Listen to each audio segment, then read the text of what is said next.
Buenos días de nuevo. Eh, Vamos a pasar al estudio el día de hoy y volvemos a darles la más cordial bienvenida. Eh, Hoy vamos a hablar el tema Una iglesia sin mancha. Les recuerdo que estamos hablando y dando características de lo que es una verdadera iglesia. Con este ya será el tercer tema y posiblemente cerramos la siguiente semana con el cuarto y que vamos a hablar precisamente del amor, un sello característico en la iglesia, para que los presentes y quienes escuchen el mensaje puedan darse una idea de qué es, o sea, qué características debe tener una iglesia, para que una, o califiques el grupo en el que tú estás escuchando o con el que eres miembro o caminas, o dos, andas en busca de un grupo donde te hablen la palabra, donde tú digas, bueno, aquí es no solamente la sana doctrina o no solamente la verdadera palabra, sino también aquí la viven. Eso es muy importante. Cualquiera puede predicar, pero eh, el vivirla es lo que realmente importa y el enseñar a vivir a los oyentes. Entonces la realidad a veces dista mucho de la fantasía, ¿verdad? Vamos a entrar de lleno y si me acompañan por favor a Efesios capítulo 5, verso 25 al 27, ¿sí? Efesios 5, 25.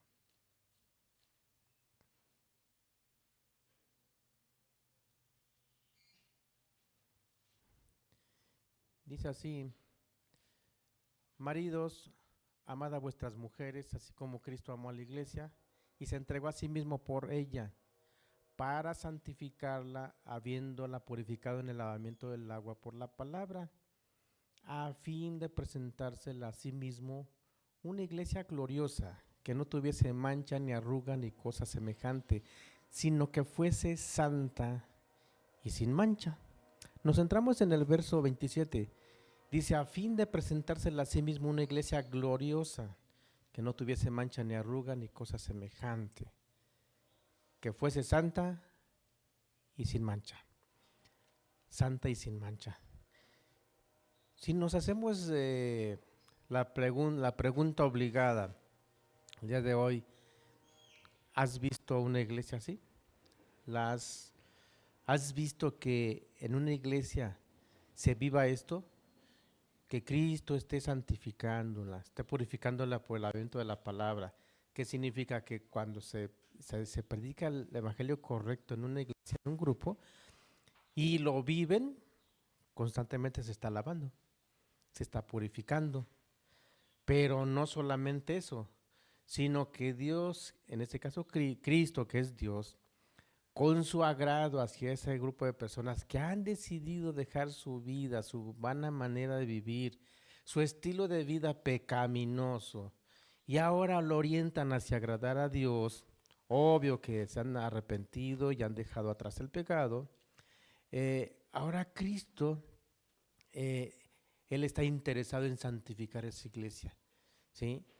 Y dice que Él la presenta a sí mismo, ¿sí? Se la va a presentar a sí mismo. O sea, Él va a buscar levantar esa iglesia y que cuando Él venga, así la debe de encontrar, ¿sí? Santa y sin mancha. Te voy a decir primeramente la realidad física y la realidad espiritual. La realidad física es la siguiente: no hay, no hay una iglesia, no hay una iglesia, y si la buscas, no hay una iglesia que no tenga errores. No hay una iglesia que no sea humana, o sea, somos humanos. Es difícil encontrar una iglesia que sea perfecta, fíjate bien, perfecta. ¿Perfecta en qué? En su modo de ser, en su trato, perfecta en todos los sentidos, va a ser difícil que la encuentres, ¿sí? Eh, y tampoco, o sea, tampoco nos debemos de ir al extremo de que, pues por eso ya todo el mundo es justificado de que, pues como no hay iglesia perfecta, pues es que no se puede vivir los mandamientos, no se puede ser como Cristo manda aquí. No me estoy refiriendo a eso. Me estoy refiriendo a que es una iglesia que constantemente va a estarse purificando, es un proceso. Y me refiero a lo siguiente, la Biblia nos dice que el camino del justo, eh, los cristianos se pueden llamar cristianos, justos, discípulos o santos, como lo vamos a ver ahorita en los pasajes. Es lo mismo. Y dicen en el Antiguo Testamento, el camino del justo es como la luz de la aurora, que va en aumento conforme avanza el día, hasta que el día es perfecto, hasta que está en el cenit del sol. En otras palabras, que una iglesia debe de ir hacia arriba en la piedad, en la santidad, en el apartamiento, en el servicio a Dios, en el servicio a su prójimo, en el amor hacia sus semejantes. Sí, a eso me refiero de que no vas a encontrar a alguien perfecto, ¿sí? Y las cartas paulinas y todo el Nuevo Testamento precisamente escribe para cómo debe de conducirse esa iglesia, ¿sí? Y llama la atención que hay pasajes donde dice que no se debe de nombrar ni aún la fornicación, ni aún todo de truanerías, malas palabras. No debe de ser eso en una iglesia. Pablo está instruyendo. Y también en otros pasajes dice que nos amemos y que nos soportemos. ¿Qué significa que nos soportemos? Nuestros modos de ser, nuestras diferencias culturales, etcétera, etcétera. Pero todo va encaminado hacia arriba, ¿sí? Hacia una iglesia que se olvida de sí misma y vela por el que está a su lado, por el prójimo, ¿no? Y demuestra el amor a Dios. ¿Qué es lo que vamos a ver la próxima semana? Ejemplos prácticos de cómo el día de hoy una iglesia podemos ver si está viviendo ese amor o si tiene ese sello que por eso iban a ser llamados cristianos, ¿sí? Que se amaran los unos a los otros. Iba a ser una característica especial. Pero hoy estamos hablando de la santidad. Bueno, primero, lo materialmente hablando, perdón, humanamente hablando, somos imperfectos. Pero, ¿qué crees? Podemos ir puliendo los defectos e ir levantando las virtudes, ¿sí? Entonces, por tanto, eh, alguien perfecto no lo vas a encontrar, pero una iglesia santa sí. Te voy a decir en qué sentido. Ahora de lo espiritual. Aquí mucha gente y hasta personas que han estudiado y están al frente, son líderes, han estudiado teología, han estado en el seminario y son puestos al frente. Y como explicábamos en los falsos líderes de hace unas cuantas semanas que estudiábamos, para empezar, alguien que predique la palabra de parte de Dios, número uno, tiene que ser salvo, tiene que ser convertido, tiene que haber dejado su vida. Y a veces no es así. Se postulan y simplemente, ¿qué ejemplo? ¿Cómo puedo yo decirle a las personas, deja de pecar, ya no mientas, ya por favor deja tus chismes y tus malas palabras? Y todos están viendo que él es el primero que rompe eso. El líder es un mentiroso, habla de los congregantes, habla de sus propias ovejas. Ya vimos todo ese temario, ¿sí? Pero ahora te voy a hablar de algo que pocos mencionan. Uno no puede ser cristiano ni no puede ser parte de una iglesia si Cristo primeramente no te admite al cuerpo. ¿Sí? Así como te dije al principio en la introducción, tú quieres entrar a la Coca-Cola, quieres entrar a Tesla, quieres entrar a Apple, a ser parte del equipo de Apple. Espérame, hay requisitos. Sabes que se te piden ciertos lineamientos universitarios, cierta preparación académica. Y si no tienes eso, o sea, ni sueñes. Y ya una vez que te admiten, bueno, ya tienes tu registro ahí, eres empleado de cierta empresa, tienes la camiseta, en otras palabras. Igual Cristo, para admitirte en su cuerpo, para empezar debes de arrepentirte, dejar el pecado, punto. Este, y bueno, hablando en lo espiritual, quiero decirte lo siguiente: Dios tiene poder para cambiar una vida. Dios transforma. Dios transforma y te puedo dar muchísimos testimonios de cómo lo que no hace el hombre, lo que no hace la religión, lo hace Cristo, ¿sí? Entonces, aquí es donde entra esto. Cristo dice para presentársela a sí mismo. Él aquí en este pasaje se pone como el novio, en este caso la esposa o la novia, futura esposa, es la iglesia. Lo asemeja así. Ahora la pregunta es, el novio no anda preparando a la esposa, ¿verdad? O sea, es inaudito porque la novia ni siquiera ve al novio, ella se maquilla, se arregla, llega ya presentada a la, eh, al lugar donde va a ser el desposorio, ¿sí? Donde van a ser los votos. No se está refiriendo a eso la escritura, o sea, el novio no va a arreglar a la novia, ¿sí? Pero al decirse la presenta a sí mismo, está hablando de la postulación y está hablando de algo, que Cristo es al mismo tiempo el agente y el fin u objeto de la presentación. Cristo presenta a su misma esposa para sí mismo, es lo que te está dando a entender. ¿Y quién crees que es el más preocupado en tener esa novia, esa iglesia, sin mancha, sin arrugas, sin cosas semejantes? El Rey de los cielos. Él va a procurar tener esa esposa y esa iglesia la va a tener como Él la desea. Tiene poder, pero la esposa debe de ser alguien fiel al novio, alguien fiel al que va a ser su futuro marido o que es ya su marido. Por tanto, entonces está hablando de una relación eh, san, en santidad, en donde la belleza de la esposa, esa mancha sin arruga, no es propiamente lo externo, precisamente es la belleza. En la belleza está la tarea del amor. ¿Cuál amor? El amor de Cristo.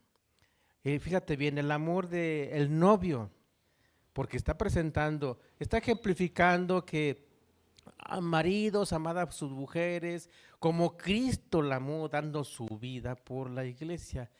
Este novio tiene algo de especial. Demostró tal amor por esta iglesia o tal amor por estos que desean ser parte de la iglesia, dando su vida. Esa es la belleza, eso es lo que embellece a la novia. Fíjense bien, el amor del esposo, del novio en este caso, ¿sí? Y él va a luchar hasta el fin para tener esa iglesia como él la quiere, y se la va a presentar a sí mismo, de tal manera que sí es posible. Sí es posible vivir una santidad, sí es posible que una iglesia tenga esa característica, pero solamente con la ayuda del novio, solamente con la ayuda de Cristo. Y eso es lo que me he encontrado y eso es lo que a veces les es difícil predicar al que está presentando el mensaje. Muchas congregaciones e iglesias y religiones, es difícil presentar esto porque no lo vive, para empezar, y no lo entiende.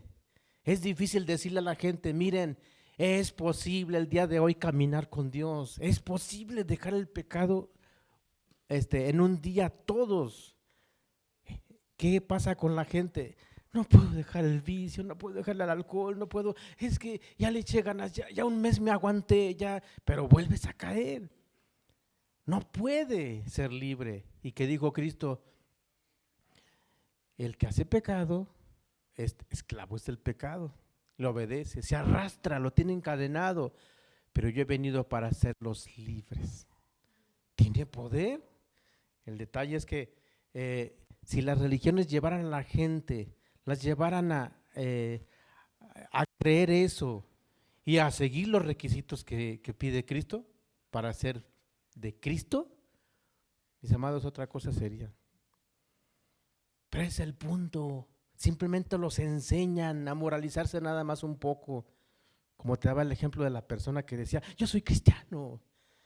Y a mí me predicaron y estaba fume y fume. Le dije, pero aparte de fumar, ¿qué más haces?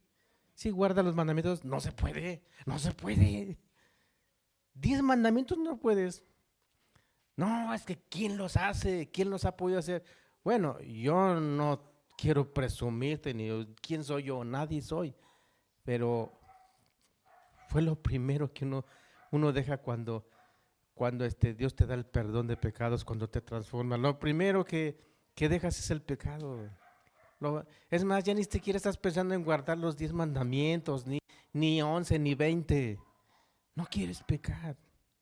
Amas tanto a aquel que se dio por ti, que le correspondes, ¿sí? Bueno, ya para cerrar este comentario o esta introducción, eh, es posible que Cristo venga por esa esposa, por esa iglesia, pero para tener esas características debes de ser de Cristo, ¿sí?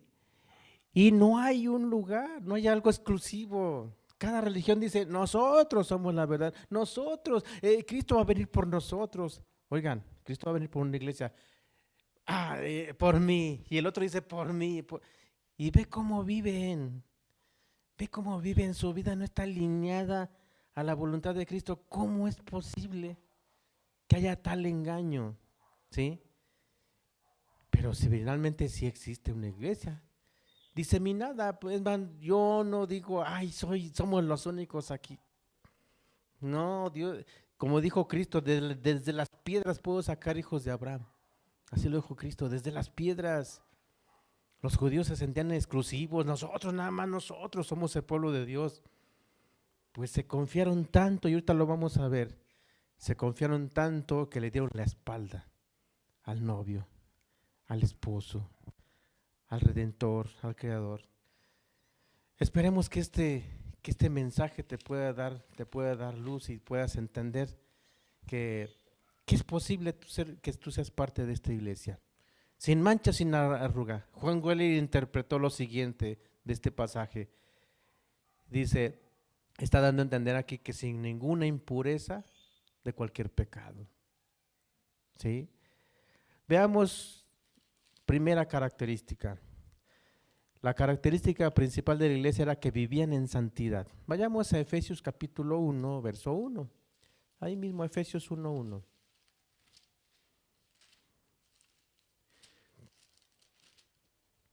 Dice Pablo, apóstol de Jesucristo, por la voluntad de Dios, a los santos y fieles en Cristo Jesús que están en Éfeso. Fíjate en cómo se les llama, cómo les llama Pablo a las cartas a las iglesias. A la iglesia que estaba en Éfeso les dice a los santos de Éfeso. ¿Por qué les decía santos?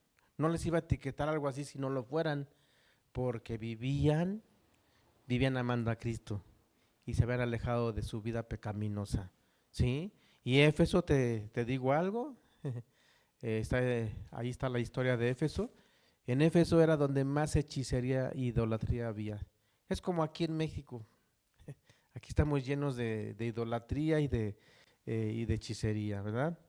De los más gentiles, por decirlo así. Una de las ciudades más paganas y más pecadoras, ahí tenía una iglesia. ¿De dónde lo sacó Dios? De lo peor. ¿Sí? Esta gente, estos discípulos que ahora eran santos, fueron sacados de la hechicería, fueron sacados de la idolatría, fueron sacados de problemas, perdón, de pecados tremendamente inmorales, porque la idolatría te lleva a la peor inmoralidad. Alguien que en lugar de adorar a Dios, en lugar de temer a Dios, adora a un ídolo, un monito, una imagen, no tiene temor de nada. Se atasca y se descarría hacia lo más vil y a lo más a los peores pecados. ¿Sí? ¿Quién es más? En Colosenses capítulo 1, verso 2. Colosenses 1:2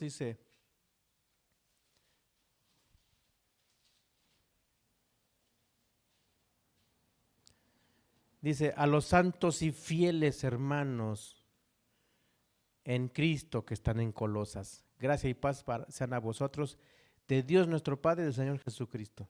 A los santos y fieles hermanos.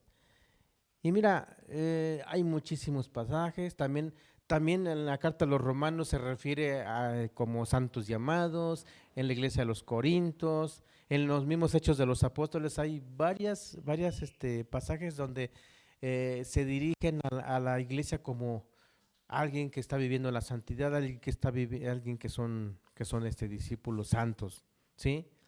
Pero ¿qué pasó con toda esta gente? La iglesia de los hechos, la primera iglesia, ¿qué tuvieron que hacer? Marcaron la historia como lo vimos la semana pasada, vivieron realmente todas las enseñanzas de Cristo. ¿Y qué enseñó Cristo? Ama a tu enemigo, ora por los que te persiguen. ¿Qué enseñó Cristo? Ama a tu prójimo como a ti mismo, bueno, lo remarcó porque ya de toda la Biblia te habla de eso, desde el Antiguo Testamento. Eh, ¿qué marcó Cristo? Que que ya te olvidaras te olvidaras de las enemistades, te olvidaras de el racismo, te olvidaras de que estos son de allá y estos son de acá, te olvidaras de todo y fueras perfecto como tu Dios, tu Padre era perfecto, ¿sí? Que da, que hace salir su sol sobre justos e injustos, que hace que da alimento a todos, buenos y malos, etcétera, etcétera. Entonces, ellos tomaron decisiones y aun cuando fueron muertos por su fe, perseguidos por su fe, eso no los cambió. Tomaron decisiones, ¿sí? Eso implicaba muchas cosas y te lo recapitulo. ¿Cuáles son las condiciones de Cristo? Para que tú entres en una empresa, pues te dicen, este es el perfil, ¿sí? Tiene que tener estos estudios, tiene que tener esta experiencia, tiene que estar dispuesto a esto o aquello, te pedimos un horario abierto, tienes que estar dispuesto vamos, eh, a cualquier horario, tienes que estar, vamos, que estés, ¿cómo dicen? La, este, a la frustración, sí, que estés, que estés acostumbrado a trabajar bajo presión, bueno, cada empresa tiene sus requisitos, ¿no? Cristo dijo a los suyos, para ser mi discípulo, tú tienes que hacer esto, tienes que negarte a ti mismo, tomar tu cruz y seguirme cada día. Y en aquel entonces no había cruces espirituales, la cruz era literal, eras muerto públicamente, colgado en una cruz, hasta ese punto de dar tu vida por él. Dice, el que ame, y decía también, el que ame más a padre, madre, mujer e hijos, hermanas, no puede ser mi discípulo. Y coincidía con lo de, amarás al Señor tu Dios con todo tu corazón, toda tu mente, toda tu alma y de todas tus fuerzas. ¿Sí? No han cambiado. El día de hoy tú entiendes, cada uno entendemos, amar a Dios por encima de todo es tenerlo en primer lugar. La pregunta, la gente lo tiene en primer lugar al hacer su vida lo que le da su gana, al pecar contra su ley, al pecar contra su conciencia, ¿le está amando con todo su corazón? Ah, no, pero esa persona va a una congregación y dice que es cristiana. Sí, sí, sí, checas el grado de engaño, ha existido en todos los tiempos. Igual Cristo dijo, el que no aborrezca a padre, madre, mujer, hijos y aún su propia vida, no puede ser mi discípulo. ¿Qué dice aborrecer? Tener en segundo lugar. Si no tienes en segundo lugar a tu madre, a tu esposa, a tus hijos, o sea, porque llegado el momento tienes que tomar la decisión o Dios o mi hijo, o Dios o mi esposa, o Dios o mi esposo, en cuanto a elección. Que mi esposo no está de acuerdo en que yo quiera volverme a Dios. Estás cambiando de religión. O sea, tienes que elegir o Dios o mi esposa, o Dios o mis hijos, o Dios, ¿sí? Y no en un sentido de que Dios quiera dividir familias, al contrario, al contrario, al contrario, Él quiere recuperar todo, pero tienes que poner en primer lugar a Él. Y dice, el que no renuncia a todo lo que posee, no puede ser mi discípulo, ¿sí? Y también te pide algo, nígate a ti mismo. ¿Qué es negarse a sí mismo? Muy sencillo. O sea, ya no es mi voluntad, ¿sí? Ya es siempre pensar y ponerlo delante de Dios. ¿Te agrada, Dios, que tome este trabajo? ¿Te agrada que haga esto? ¿Te agrada? ¿Qué haré? ¿Qué puedo hacer con mis hijos? Consultar a Dios. Entonces, ahí están ya los requisitos. Y son tan sencillos, pero la gente se complica tanto. No. como ahorita vamos a ver en uno de los puntos. Punto número 2. ¿Qué es santidad? Porque me van a decir, bueno, ¿y qué es santidad? Digo, porque tenemos mal interpretado. Santidad es que una persona ande con una sotana y ande descalzo, como en hace siglos, ay, santos, las personas que eran muy piadosas y se daban de latigazos atrás, y estaban en ayuno y encerrados, y cuando salían y hacían caridad, y son santos las personas. ¿Sabes por qué se daban latigazos? Para que fueran perdonados de sus pecados, esos santos. Porque muy dentro de ellos tenían odio, fingían una piedad, pero a veces no podían. Si alguien no les dio comida, y estaban bien enojados con eso. Yo no sé por qué son tan, eh, tan avaros, no sé por qué. O sea, las personas llegaban en su corazón, tenían odios, enojos, tenían envidias, entonces llegaban a sus aposentos en donde ahí estaban arrodillados, orando, y sabían que habían pecado ese día. Ahí están, perdóname, Señor, perdóname. Todo lo basaban en sacrificios y en obras, ¿sí? Eso no es santidad. Y como los monjes de aquel entonces, para aislarse del pecado y del mundo, se iban a una montaña alejada del mundo pecador. Allá pecaban también, porque el pecado es interno, el hombre lo trae y es esclavo de él, lo dijo Cristo, y bien tiene razón. De tal manera que allá en la montaña, allá hacían sus perversidades, allá, aunque fueran puros hombres, se volvían gays y se metían unos con otros. Si había monjas, luego en los conventos han encontrado abajo, cuando tumban los pisos y cuando vuelven a reconstruir, encuentran todos los fetos ahí, encuentran todos los abortos. ¿De qué se trata? Se apartaban de la ciudad para no mancharse, pero ellos traían el pecado dentro, no fueron libres. Bueno, eso no es santidad. Hoy tenemos un problema con el lenguaje, mis amados, ¿sí? El problema, y lo vas a entender. En el Antiguo Testamento, al caer el hombre, la caída del hombre es cuando pecó. Me refiero a Adán y Eva. De ahí en entonces, para revelarse, Dios debía redimir el lenguaje del hombre. Cada cultura diferencia lo santo de lo secular, ¿sí? La palabra santo o la palabra santidad no se entendía, ¿sí? Y cada cultura tenía su terminología para hacer esa distinción, ¿sí? Por ejemplo, en Canaán, la tierra prometida, los cananeos, ellos tenían sus propios términos. Cuando Israel, el pueblo de Israel, adoptó su propio lenguaje, tuvo ese problema, ¿sí? El problema es que la palabra santo o lo santo para unas personas era un significado y para otras era otro significado, ¿sí?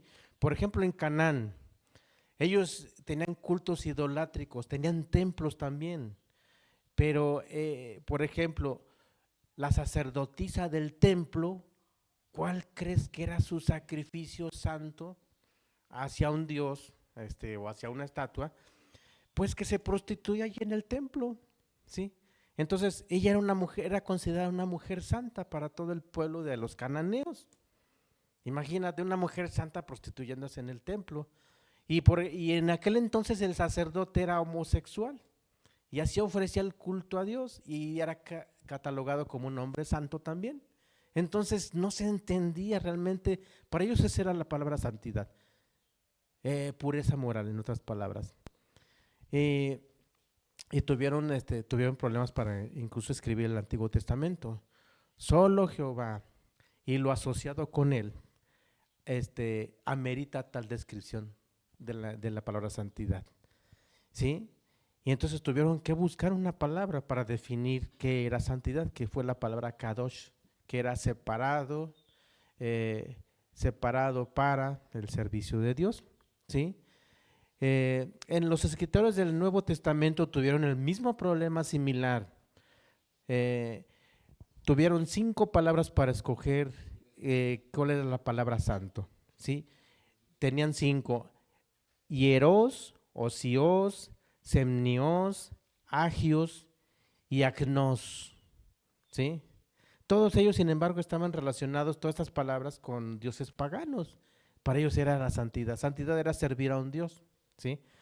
Eh, los escritores de la Septuaginta, al buscar una palabra equivalente, la de Kadosh del Antiguo Testamento, eh, escogieron la palabra agios.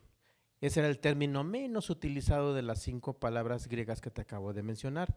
De tal manera que la palabra griega agiosmos, 10 veces escrita en el Nuevo Testamento, y la forma sustantiva agiazo, que significa santificar, estaba escrita 29 veces. Y el adjetivo agios, que significa santo en el Nuevo Testamento, está escrita 229 veces, contra el equivalente a la palabra kadosh, en el Antiguo Testamento 830 veces escrita en la Biblia, en varias formas gramaticales que a menudo significan santidad. Pero bueno, ya te expliqué la palabra santidad.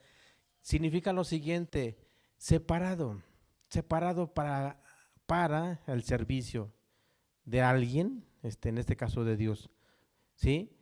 Es como si dijera yo, esta libreta ya no sale de aquí, ese es el templo, va a ser separada para el servicio de Dios, exclusivamente nadie puede tocarla, no puede salir de ahí. Así eran los utensilios, las cucharas, los vasos, la mesa donde iban los panes de la proposición, el arca de la alianza, no salía de ahí, era exclusivo para el servicio de Dios, pero la idea era separado, ya nadie lo iba a usar, todo era exclusivamente para el servicio de Dios. Y en las personas también era lo mismo, el sacerdote no salía de ahí. Es más, el sacerdote ya toda su vida era consagrada al servicio de Dios, los levitas también igual. En el Nuevo Testamento, la idea de separación o consagración predomina. Santificación es separación de lo profano e impuro para dedicarse a Dios, ya sean personas o cosas, ¿sí? En el Nuevo Testamento predomina la idea de pureza moral, aunque los conceptos de pureza y consagración ritual no están ausentes. Teológicamente, santificación significa hacer limpio o santo en el sentido ético y moral, aun con la idea de la consagración ritual, ¿sí? Técnicamente, la santificación empieza con la regeneración, que puede ser llamado santificación inicial, alguien que se arrepiente y que es perdonado por sus pecados. Es una santificación inicial, para que así a grandes rasgos me entiendas que es santificación. Obvio que si te separas o estás separado para servir a Dios, no hay pecado en tu vida, ¿verdad? Ya no hay práctica de pecado en tu vida. Pudieras llegar a caer alguna vez, a pecar, pero ya es una excepción, ¿sí? Punto número 3. El día de hoy tenemos el mismo problema del lenguaje en cuanto a la santificación. A manera de pregunta, sí. Afirmativamente tenemos el mismo problema del lenguaje el día de hoy, de entender la santidad. Por eso a lo mejor hasta muchos dicen, bueno, he escuchado mucho en internet la santidad, son exageraciones y nada que ver, no está aterrizable. Vayamos a Proverbios capítulo 29, verso 27. Proverbios 29, 27. Para que veas que tenemos el mismo problema del lenguaje. Gracias.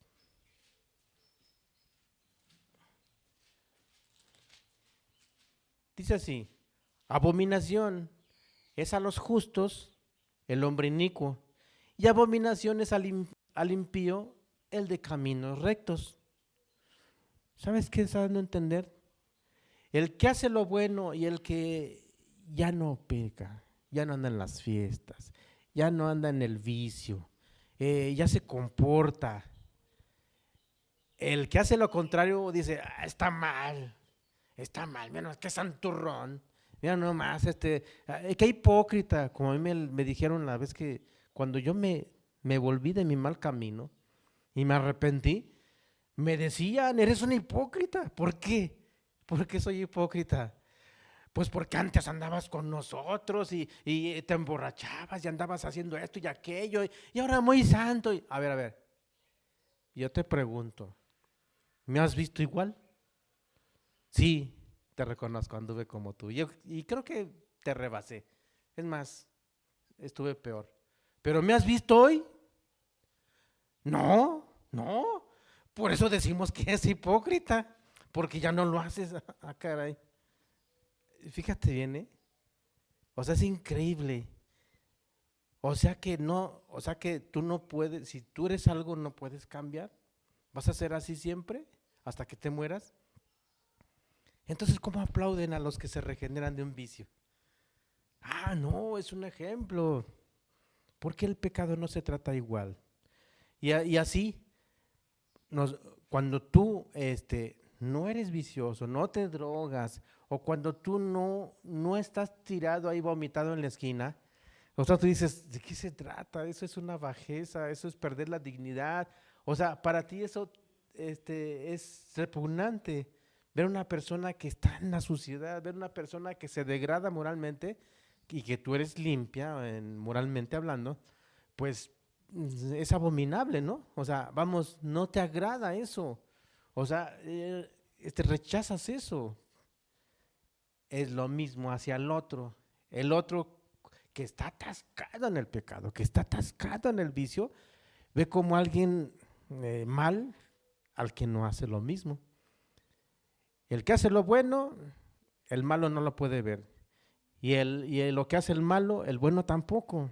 Bueno, hay un principio, pero ahí te va el problema del lenguaje. Vayamos a Proverbios 30:12. Ahí mismo, Proverbios 30, verso 12. Aquí estamos aludidos todos. Dice, hay generación limpia en su propia opinión, si bien no se ha limpiado de su inmundicia. ¿Qué significa? Lo siguiente, igual que ese sacerdote homosexual o esa sacerdotisa que se prostituía y era ofrecerse a Dios, a un Dios, era ofrecerse, era piadoso. Pues no, no, o sea, todo el mundo la puede calificar, no. ¿Cómo puede decirse que es santa si está prostituyéndose? ¿Sí? En aquel entonces. Pero quiero decirte, esa generación estaba ciega. O sea, en la práctica de sus pecados, una persona cuando ya practica algo y es parte de su vida, difícilmente va a ver mal lo que está haciendo. ¿Sí? E igual hoy, difícilmente esta sociedad religiosa, porque hoy en día, en esta hora y a diferentes horas del día, mucha gente tiene cultos. Están en una congregación donde están escuchando la palabra de Dios, en donde ellos les preguntas y dicen que están en el camino correcto. Y si les dices que les preguntas, ¿ustedes son creyentes? Claro que sí, ya hasta me bauticé, claro que sí, soy miembro de este grupo, pero tú ves que sus vidas están igual a la de cualquier otra persona. O sea, les es fácil robar, les es fácil mentir, les es fácil hablar mal de otros, murmuraciones, chismes. Eso no existe en la Biblia, eso no le agrada a Dios. Mas sin embargo dicen que están bien. O sea, aquí dice, hay generación limpia en su propia opinión, como diciendo, estoy bien, la llevo bien, ahí la llevo, voy hacia arriba, tengo a Dios, Dios me ama, pero no se ha limpiado de su inmundicia, o sea, no ha dejado su pecado, no ha dejado su inmoralidad, no ha dejado su mentira, pero se sienten así porque ya es su modo de ser, su modo de vivir tan arraigado que ya hay un autoengaño, no sé si me explique. Y ese era el problema en aquel entonces. Hoy existe eso mismo. Y Jesús lo vio en su tiempo. Fíjate bien lo que dijo Jesús de esa gente, de la gente religiosa, de su propio pueblo. Imagínate qué dolor de Dios a un pueblo que lo adoptó de entre todos los pueblos y lo quiso levantar, lo quiso exaltar para que ese pueblo diera gloria a su nombre, para que todas las naciones, nos dice en Deuteronomio, dice, Jehová te ha escogido a ti no por ser el mejor de los pueblos ni el más fuerte, sino por cuanto Jehová te amó. Eras el más débil de todos los pueblos, el más insignificante, pero por cuanto a Jehová agradó levantarte y ponerte por encima de todos. Pero esta característica, dice Moisés, esta característica tenías que demostrar, que a todos esos pueblos tú les demostraras que tú tenías un Dios cercano, un Dios que te protegía, un Dios con poder, que estaba en medio de ti, pero que también un pueblo sabio, que guardaba mandamientos, que guardaba leyes, y que los demás pueblos dijeran, que se admiraran del pueblo de Israel. ¿Qué pueblo de nosotros tiene tan cercano a su Dios como ellos? Su Dios que les responde y que está cerca de ellos. ¿Y qué pueblo como los de nosotros tienen leyes tan perfectas como ese pueblo, el pueblo de Israel?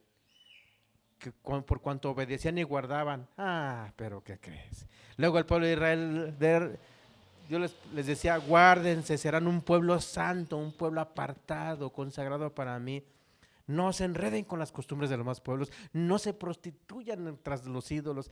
De vez en cuando, cada vez volvían a las andadas y se mezclaban con los otros pueblos y andaban de idólatras, y venía Dios y los reprendía, venía Dios y los castigaba y no entendían y volvía a salvarlos, Y en este caso, Cristo, que dio la vida por ese pueblo y también por todos los demás, vino, y ¿qué crees que se encontró con su pueblo?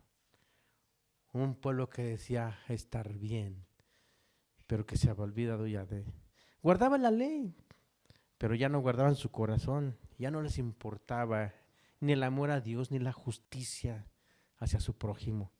Y veamos lo que se encontró Cristo en Mateo. Vamos a Mateo capítulo 23, verso 16 al 22. Mateo 23, 16 al 22. Dice: ay de vosotros, guías ciegos, le está diciendo a los líderes, que decís, si alguno jura por el templo no es nada, pero si alguno jura por el oro del templo es deudor. Insensatos y ciegos, porque ¿cuál es mayor, el oro o el templo que santifica el oro? También decís, si alguno jura por el altar no es nada, pero si alguno jura por la ofrenda que está sobre él, es deudor. Necios y ciegos, porque ¿cuál es mayor, la ofrenda o el altar que santifica la ofrenda? Pues el que jura por el altar, jura por él y por todo lo que está sobre él. Y el que jura por el templo, jura por él y por el que lo habita. Y el que jura por el cielo, jura por el trono de Dios y por aquel que está sentado en él. ¿Sabes qué les estaba reclamando Cristo? Que ya no diferenciaban lo santo de lo profano. O sea, ya no diferenciaban lo espiritual de lo material. Y es que ellos mañosamente habían cambiado lo santo de Dios por el materialismo. Y cuando caía la ofrenda decían, ay, es santa tu ofrenda, y así se lo manejaban las personas. Es que cuando tú hagas tu ofrenda, es más, es algo tan santo y es algo tan obligatorio que lo tienes que dar. Pero se quedaban hasta ahí, no le daban la gloria a Dios, no apreciaban la presencia de Dios, no honraban a Dios, se quedaron en el puro ritual. Es como si hoy día la gente preocupada por hacer grandes templos, edificios hermosos, pidiéndole a la gente, oigan hermanos, hay que cooperar, tenemos que construir nuestro templo. Y ya después la gente se prostituye por el templo. Me refiero a lo siguiente, espiritualmente hablando. Le da el lugar al templo y confía en el templo y ya no le importa la presencia de Dios. No sé si me explique. Es como si, es como si en esta reunión, te voy a decir qué es lo importante de esta reunión o de esta enseñanza o de los que estamos aquí. Lo importante es lo que Dios te va a decir, no lo que yo diga, lo que te va a dar a entender. Lo más importante es que esté aquí su presencia y esté de acuerdo con lo que estamos haciendo. Pero si aquí estoy diciendo mentiras y estoy dando un evangelio falso, ahí no va a estar, aunque diga, aquí está Dios, hermanos, si sienten la presencia de Dios. Si Dios no está agradado, no va a estar en ese lugar. O a lo mejor va a estar con una persona y te va a hacer ver, aquí no es el lugar. Yo te voy a hablar, pero no escuches eso. Mira, y le pone las cosas como son a la persona. Dios habla y es un Dios personal, ¿sí? Y es como si dijéramos, a ver, hermanos, si yo le sacara el dinero y aquí esto lo transformamos, todo de mármol, alfombrado, pero no se guarda su palabra. No se guía a las personas a que cambien su vida y la orientan hacia Él. No se le exalta a Él, no se le da honra a Él, sino al contrario aquí, viva México o China libre, ¿verdad? De que no importa, hermanos, cómo vivas, cómo llegaste al Evangelio, no te preocupes, Dios te ama así como eres. No tienes que cambiar nada. Así dicen en muchas religiones. Lo dicen así literalmente o te lo dan a entender que no importa cómo llegues, o sea, es un Dios que no pide demandas. Tan fácil de que vente y bautízate, ya eres miembro, ya cuando entras ya eres hermano. O sea, no te ponen las condiciones que Dios pide, ¿sí? Ni te dicen que dejes el pecado. O si hablan del pecado te lo dicen por encimita, hermano, poco a poco hay que ir cambiando. Dios hará la obra en ti. Dios irá haciendo o sea que el que yo cambie, el que yo deje mis pecadotes, el que yo deje mis mañas, el que yo deje mi inmundicia, mi inmoralidad, Dios lo va a hacer por mí. No, pues que a todo dar, ¿no? Sin ningún esfuerzo. Eso es lo que están enseñando. ¿Tú crees que Dios se va a agradar en eso? Igualito que los fariseos, ya no les importaban las almas de las personas, les importaba el templo, les importaban las ofrendas, les importaba que los respetaran, ellos tener el poder, ¿sí? Y ellos determinaban quién entraba y quién no entraba a su templo, ¿sí? O sea, ya estudiamos todo ese paquete en enseñanzas pasadas. Si alguien no las tiene, ahí en nuestra página hablamos de el falso liderazgo. Incluso señalamos hasta sectas de aquí de México. Bueno, pero con eso se encontró Cristo.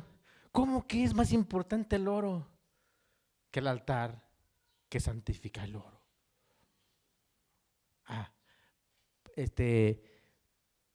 Paradójicamente, es como si les dijera, aquí lo importante, hermanos, aquí es el lugar aquí es el grupo.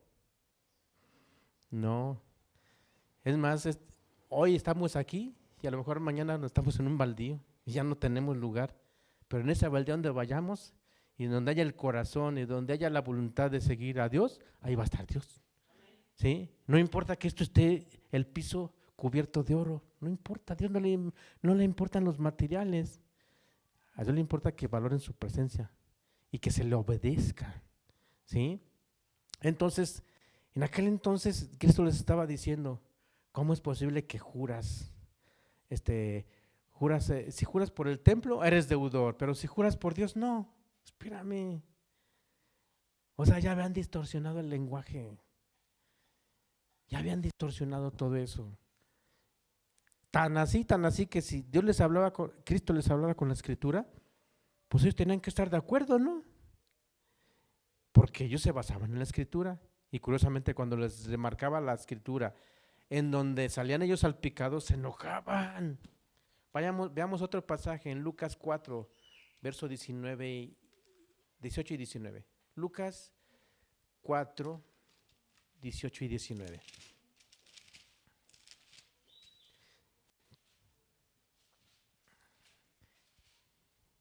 Dice así, ese día a Cristo le invitaron a leer la palabra de Dios.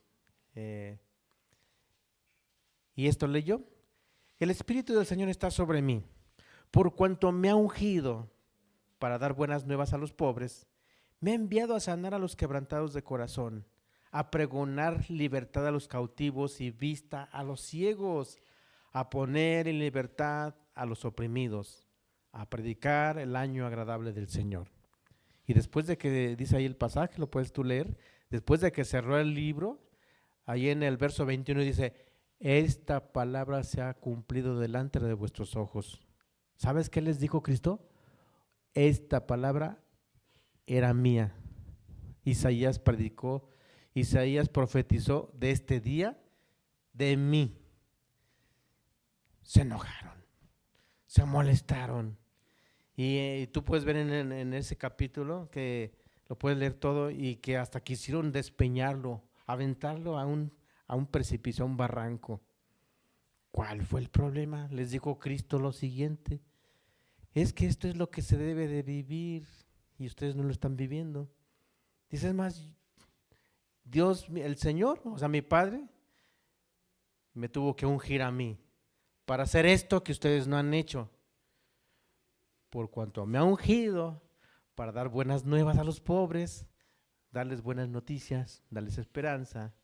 Me ha enviado a los quebrantados a sanarlos de corazón. ¿Quién es un quebrantado? Alguien que está deshecho, alguien que emocionalmente, ya sea porque tienes problemas, ya sea porque perdiste un ser querido, ya sea porque te ahogaron los problemas, no supiste, malas decisiones, te embargaron, estás en la calle. Es más, hay gente que por problemas económicos hasta se quiere suicidar, se quiere matar, o por problemas familiares que más no puedes cambiar la vida de tus hijos. Ya crecieron, ya viste que se te fueron del mal camino. O vamos, ya viste que ahora el que era fiel esposo tuyo, no sé qué, se fue con otra mujer, le valió los votos de fidelidad por toda la vida, hasta que la muerte nos separe, qué sé yo.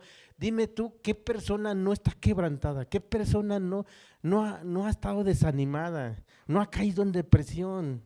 Por las situaciones, por sí mismo, porque no supo salir adelante en la vida, no supo manejar los problemas, le ha faltado sabiduría, o por otras personas que le han hecho daño, por otras personas que la hundieron. Dime quién no está quebrantado, quién no tiene angustia, o dime quién ha sido feliz, feliz, feliz, feliz, que no necesita nada. Si hasta quienes tienen dinero no hayan qué hacer con sus problemas, no hayan qué hacer con sus hijos, con sus millones, dime quién no. Y aquí está diciendo Cristo: yo voy a sanar a los quebrantados de corazón. O sea, toda persona que tenga esto, la voy a ayudar a quitarle ese quebranto. Todos andamos buscando, ya quiero la salida, ya quiero dormir en paz, ya quiero, es más, ya no quiero estar angustiado. Las personas hasta se enferman por eso. Les da hasta el diabetes, les da alta presión, por el estrés. Aquí vino Cristo a sanar eso, a traer paz a tu corazón. Algo increíble que no lo puede hacer ni la ciencia, ni el hombre, ni ningún grupo. A sanar los quebrantados de corazón, a pregonar libertad a los cautivos. Y en otro pasaje te dice cuáles cautivos: del diablo, opresiones espirituales, donde tú no tienes paz, no puedes salir y no puedes dejar un pecado porque está allí encima. Está encima, el diablo, o sea, constantemente está bombardeando y haciéndote ver, te pone tal presión de que no, enójate, no, está mal aquel, no los ames, te pegó, tú pégale, te dio un golpe, tú dale dos, mátalo. Imagínate, los oprimidos, cautivos que no pueden salir de su pecado, también cautivos por el pecado, encarcelados. Es más, cautivo es sinónimo de cárcel. ¿Estás encarcelado? O sea, no puedes cambiar. Has intentado una y otra vez. Dejar un vicio has intentado una y otra vez. Dejar un pecado has intentado una y otra vez. Tanto amas a tus hijos que los ofendes y te arrepientes, pero ¿por qué lo he hecho a perder las cosas? Y los amo tanto, pero me desesperan y les grito y después me arrepiento, me duele. Estás cautivo en el pecado. ¿Qué dice? Vine a dar libertad al cautivo, al que está preso, preso de sus emociones, preso de sus sentimientos, preso de sus vicios, preso de su pecado. Dar vista a los ciegos, la ceguera que acabamos de ver. O sea, voy bien, estoy bien, no, vas mal, vas en picada, estás destruido moralmente. Por eso hay desintegración familiar en tu casa. Por eso tus hijos por un lado, tú por otro lado, puros pleitos, donde debería ser un paraíso, es un infierno. O sea, estás ciego, ahí la llevo, no es cierto. Ahí la llevas al abismo y a la eternidad ni se diga. Vas mal el rumbo a la eternidad. a poner en libertad a los oprimidos, aquellos que están oprimidos por espíritus, por demonios. Dice, eso vine a hacer, cosa que a ustedes les tocaba hacer, a los líderes, a su amado pueblo. Y el día de hoy esa es la labor de una persona que predica el evangelio, llevarlos a soluciones espirituales, llevarlos sobre, más que nada, llevarlos a un Dios real, a un Cristo que tiene poder, que no ha cambiado y que es más real que el aire, más real que tú mismo, pero que la gente no lo ve y no sabe y estás con los ojos vendados, ciega, ¿sí? Hoy se ha cumplido esta palabra. Ah, no, y lo quisieron matar en ese momento. ¿Sí ves que tenemos un problema de lenguaje el día de hoy? Se piensa que al seguir a Dios, se piensa, mucha gente no quiere ser cristiano, no quiere ser discípulo de Cristo, no quiere entregar su vida porque se piensa que Dios se va a apropiar de mi voluntad y no me va a dejar hacer nada. Me va a pedir cosas que van a desgraciar mi vida, que no tome, que no baile, que no esto, que no codicie, que me deje de los demás, hacer lo que ponga la otra mejilla, que no podemos hacer nada. O sea, que casi no vas a estar encerrados. O sea, la idea de un tirano, que Dios va a ser el tirano de tu vida. No, mi amado. No. ¿Te digo algo? ¿A él qué le beneficia? Fastidiarnos. ¿A él qué le beneficia? Prohibirte un montón de cosas. Dios sigue siendo Dios sin nosotros. No, o sea, nosotros necesitamos a él no necesita de nosotros. Más sin embargo, más bien Él lo que quiere es ayudarte, ser feliz, ¿sí? Que superes las depresiones, que superes el dolor, que sepas enfrentar el dolor, que tengas paz, que quites los miedos. O sea, quiere transformar tu vida. Pero a la persona, oílo bien, es como, el pecado es como la droga. El que está ya metido en la droga dice que no puede vivir sin ella. Pero la pregunta es, no toda su vida fue drogadito. Cuando no necesitaba la droga, ¿qué problema había con la droga? Ni en su mente aparecía eso. No la necesitaba. Pero ahora que la probó, ya la necesita. Ese es un engaño. Y es una esclavitud. No sé si me explique. Igual el alcoholismo. O sea, mientras no probaste el alcohol, decías, ay no, qué horrible sabe esto. Cala, es fuego, ¿no? Quema. Yo no sé por qué toman esa porquería. Pero cuando, sea porque curiosidad incursionaste o porque te presionaron o porque buscaste un escaparate y probaste el alcohol, resulta que ahora ya no puedes vivir sin él. ¿Sí me explico? O sea, es el engaño del que te quiere quitar Dios. Entonces la persona dice, es que me van a quitar esto y ya no voy a hacer nada. Ahora resulta que vale más una botellita que la dignidad de una persona o que una vida o toda la proyección de una vida. O sea, resulta que ahora vale más algo. Eso es lo increíble y eso es lo que Dios nos quiere ayudar, pero las personas interpretan mal. Es que va a ser un Dios tirano, no me va a dejar respirar, no me va a dejar hacer nada. Ese es el engaño y el problema del lenguaje el día de hoy. Y las personas le añaden de su cosecha. No, ¿qué crees? Como a mí me decían, una vez conocí a un soldador y muy serio y muy sobrio, muy prudente. Y me dice la persona, si notaste algo raro en él. Dije, no, pues nomás que es muy serio. Es cristiano. Y yo dije, ¿y qué es eso? ¿Qué es cristiano? No, dice, esas personas ni viven. No fuman, no toman, no mujeres, no fiestas. Y el que me lo estaba diciendo era bien borracho, ¿verdad? Y me invitaba a la borrachera. Dije, pero todo eso no lo hagas, todo eso es ser cristiano. Sí, no, no, no, o sea, se quitan todo, ya no tienen vida, eso no es vida. Y ahí de ti si la crees. Resulta que el ser humano, de acuerdo a la creación y la voluntad de Dios, era que fueran felices.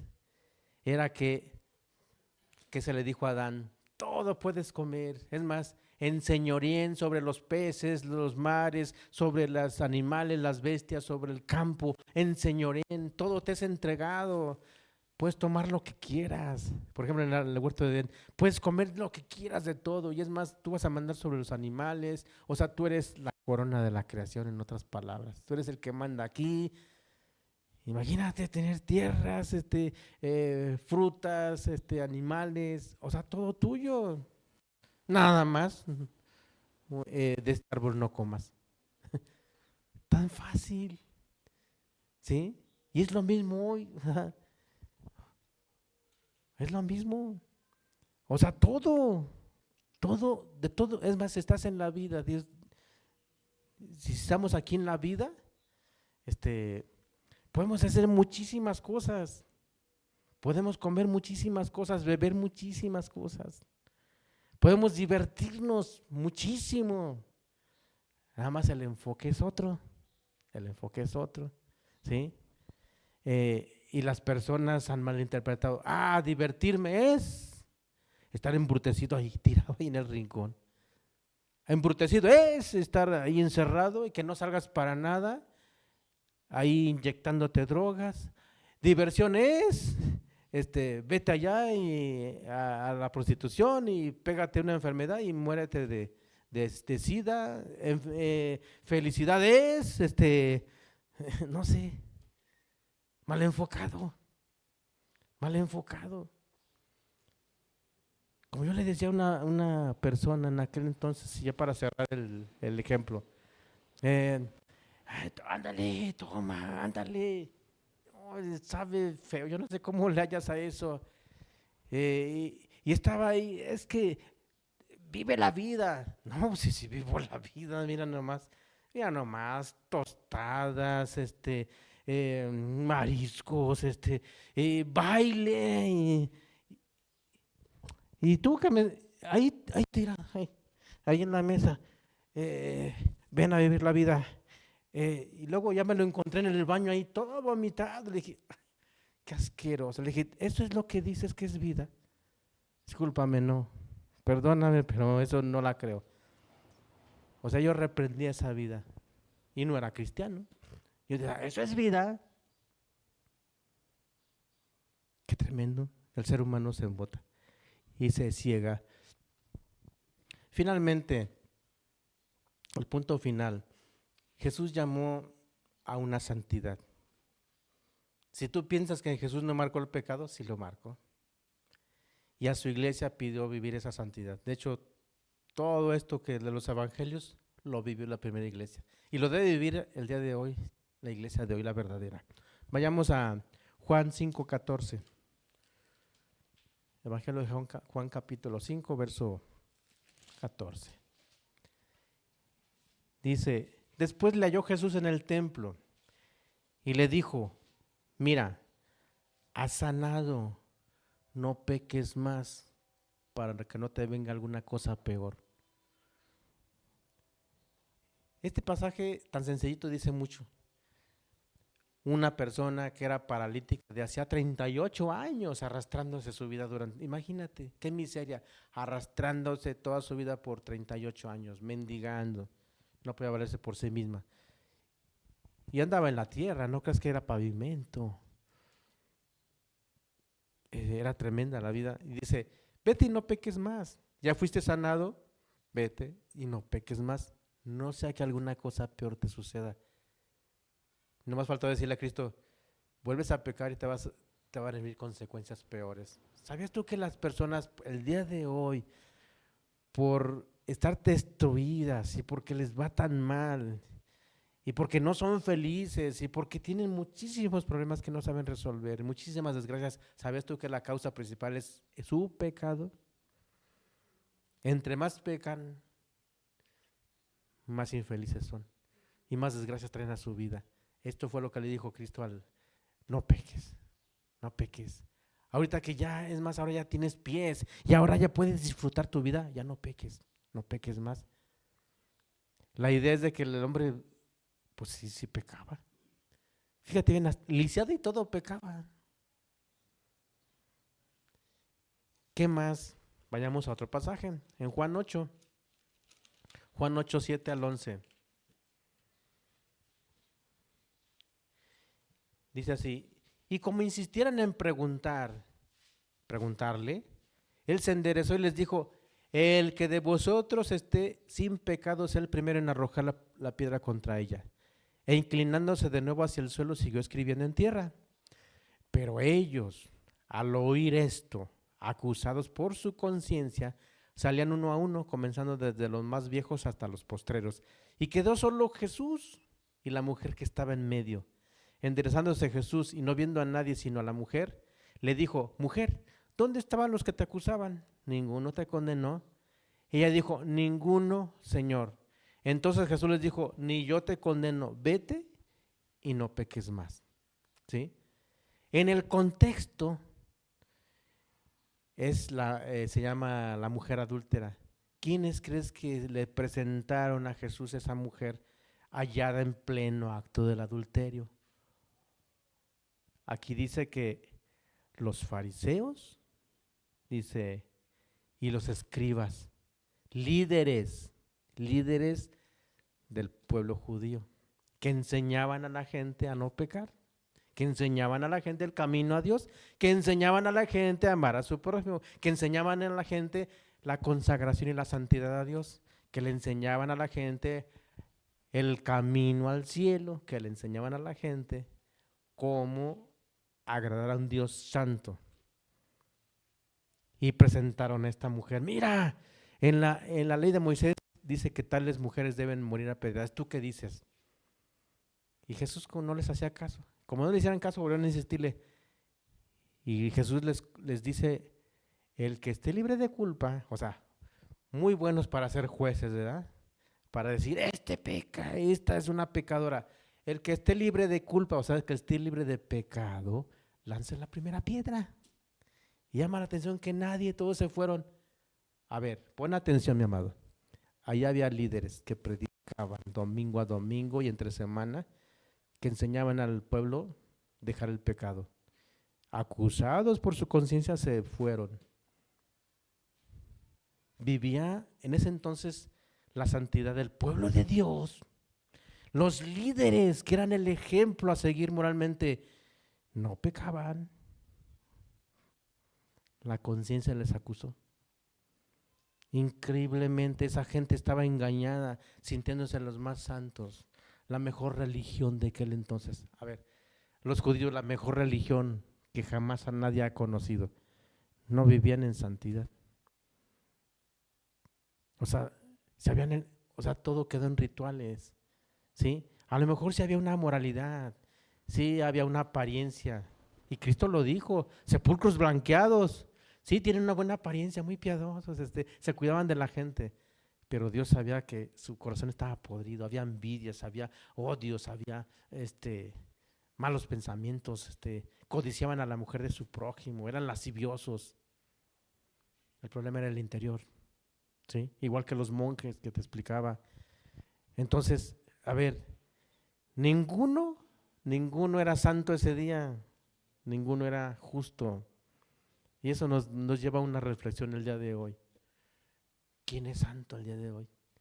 Y de todas las religiones y sectas que conocemos, ¿quiénes llevan bien las cosas? ¿Quiénes sí son justos?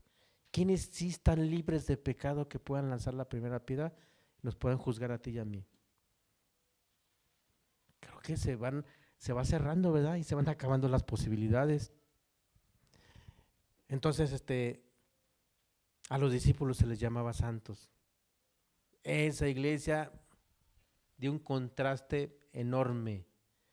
Y ahora, ¿quiénes crees que perseguían? Primero persiguieron a Cristo y lo mataron en la cruz. Ahora, ¿a quién crees que perseguían ahora a esas personas? A los discípulos de Cristo.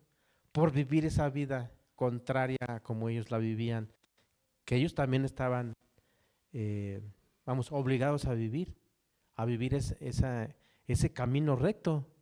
Los fariseos, los judíos, los saduceos, todos los religiosos de aquella época estaban obligados a vivir el amor de Dios, a vivir la piedad y a amar a su prójimo como a sí mismo. La verdadera iglesia sí lo cumplió y por tanto fueron los perseguidos por los contrarios, ¿sí? ¿Quién es el que santifica? ¿Quién es el que santifica? Volvemos al punto. Es Dios el que va a santificar a una persona. Vayamos a Levíticos capítulo 20, verso 8. Levíticos 20, 8.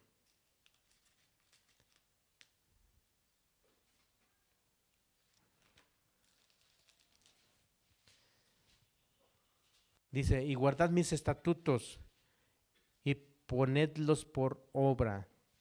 Yo, Jehová, que os santifico. Lo mismo que dijo Cristo, ¿quién santifica el oro, el altar? ¿Y quién santifica el altar? El templo, pero por la presencia de Dios. Dice, que en esencia es la presencia de Dios, o es Dios mismo el que cuando algo se aparta para Él, Él tiene el poder para santificar, ¿sí? Y Él tiene el poder para cambiar una persona, y Él tiene el poder para mantener una persona, mantenerla así.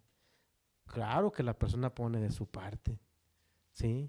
Y que la persona quiera vivir eso, porque eso nos lleva al punto final. Primera de Pedro, capítulo 1, verso 15 y 16. Primera de Pedro, por favor. 1, 15 y 16. Dice, sino como aquel que os llamó es santo, sed también vosotros santos en toda vuestra manera de vivir, porque escrito está, sed santos porque yo soy santo. Aquí está la clave. El apóstol Pedro está resumiéndolo. Todo aquel que quiera ser cristiano, todo aquel que quiera ser creyente, todo aquel que quiera ser discípulo, el que quiera cambiar su vida, dice, tiene que ser santo como Él es santo. ¿Y dónde está la característica? Sed santos en vuestra manera de vivir. Ahí está la clave. No importa que no estemos en la época, tenemos nosotros que buscar la manera de serle agradables a Dios en esta época, en este tiempo que nos tocó vivir, ¿sí? Apartados para seguir a Cristo, para ser de Cristo y viviendo una vida que le agrade, ¿sí? Sin dejar el mundo, no tenemos que ir a una cueva. Y aquí aplica lo que dijo él, sed la luz y sal de la tierra, ¿sí? O sea, la luz no está para esconderse, es para dar testimonio, para alumbrar a los que están en tinieblas, para alumbrar otras vidas. Esa es la clave, ¿sí? Y yo creo que es bien práctico. Una iglesia que vive una forma de vivir agradando a Dios, y que aquí están las indicaciones, aquí en todas las cartas que se escribieron son para son las instrucciones para cómo vivir en cualquier época, incluyendo la del día de hoy, cómo vivir entre nosotros, cómo vive un verdadero pueblo de Dios, una verdadera iglesia de Dios. Y nada más hay una, aunque esté diseminada por todo el planeta.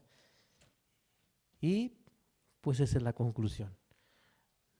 La iglesia vivía una vida santa, la primera iglesia. Y hoy es lo mismo. Una verdadera iglesia tiene que vivir y adecuarse a los preceptos de Dios. Y si me preguntas, ¿y dónde está? ¿Y cómo? Te invito a algo, a que seas parte de esa iglesia y que juntos busquemos ser esa iglesia con esas características. Tú puedes ser una de esa iglesia. No andes buscando, no, tú eres, yo soy. No buscas un grupo, busca ser parte del reino de los cielos, busca ser parte de ese cuerpo que menciona Cristo.